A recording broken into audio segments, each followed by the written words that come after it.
Hey, I'm Levi the Poet, and you're watching XXXchurch.com.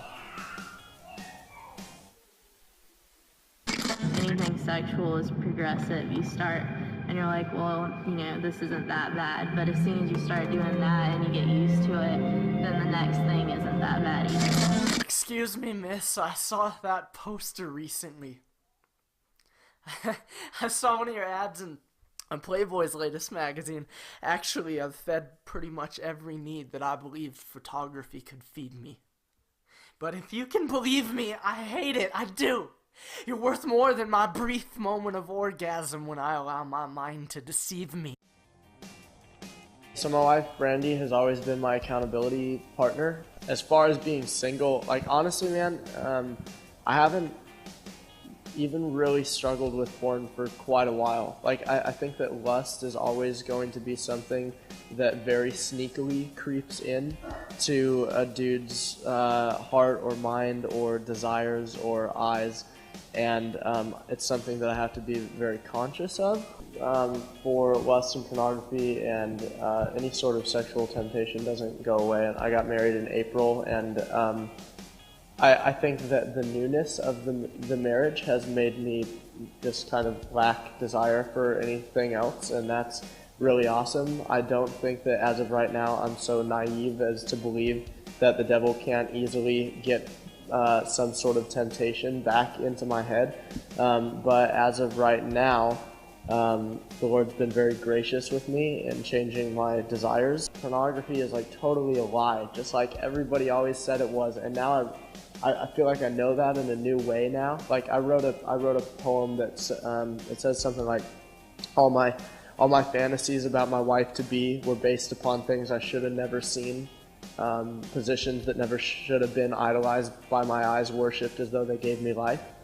And I think I'm realizing the fullness of how much of a lie porn is in regards to what true sexuality actually will look like in a marriage covenantal relationship.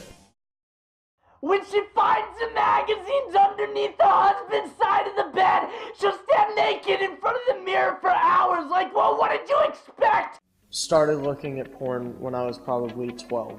And it was something that continued for a very long time. I would say in the last couple of years, the Lord has slowly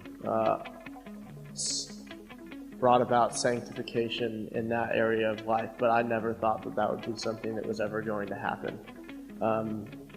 I have written very honestly about it, and one of the main poems that I will always do for my Levi the Poet project is a poem. Well, there's two. One which is either Pretty in Pornography, which is a very detailed description of my addiction to pornography, my regret at idolizing women and treating and objectifying them as something other than created in God's image and likeness and beautiful. And then another poem called Kaleidoscope, which is about a prostitute who is suffering very severe idolization. I would say that the same major point and premise that I have for both of those poems is really sharing both with dudes that they suck a lot of times and that there's no excuse for that whatsoever, and we are to treat women in much higher regard than anything in our society does, and two, as a direct I guess word to women who feel very much the weight of the sexualized culture that we live in and feel like they have to modify themselves to be accepted or to be loved or to be viewed as beautiful or whatever, and just to say, no, man, that sucks. The Lord created you in His image and likeness. That makes you inherently valuable. I would absolutely love to, in some way or another, have the Lord redeem the years that I have fallen and my failures, and somehow use that as an opportunity for me to be able to be repentant and hopefully for the Lord to use that for some sort of redemption and connection in other dudes' lives that deal with the same thing and desire change. So if I find another secret to hide, you will never know. I want to feel like I can't maintain control, and if I let it all out, then I'm gonna have to bare my soul. So my wife is an angel.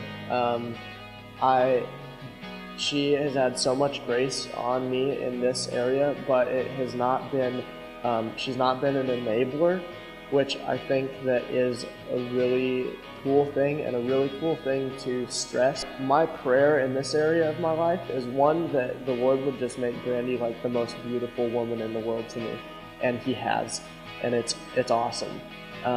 My second prayer is that the Lord would reveal Himself as the most desirable thing in my life, because I think that that is going to be the ultimate abolishment of that sin, of any sin. Like, I pray that for any sin. In Hebrews 4:14-16, it says that we have a great high priest who's passed through the heavens, and He's able to sympathize with our every weakness because He's been tempted in the same way as we have, and yet without sin. And so we can come boldly into the throne room of grace to receive strength, grace and mercy when we need it the most.